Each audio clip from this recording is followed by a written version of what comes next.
100% siz ham mana shu xatoni qilgansiz. Instagram yoki boshqa ijtimoiy tarmoqlarda Instagramda Reels ko'rib o'tirganingizda o'sha video yoqib qoladi, o'sha videoni zapis ekran qilib olmoqchi bo'lasiz. Yokida qayoqdagi mana bu Telegramdagi botlardan majburiy obunasiga obuna bo'lib yuklab olasiz. Endi unaqa qilish shart emas. Shunchaki mana bu samolyotga bosamiz, silkasini olib olamiz.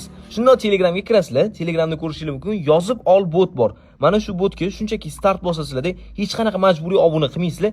Silkani shunday yuboradigan bo'lsanglar, ortiqcha kuttirmasdan, hech qanaqa kanallarga obuna qildirmasdan sizlarga o'zingizga kerakli videoni mana shunaqa tezkorlik bilan tashlab beradi.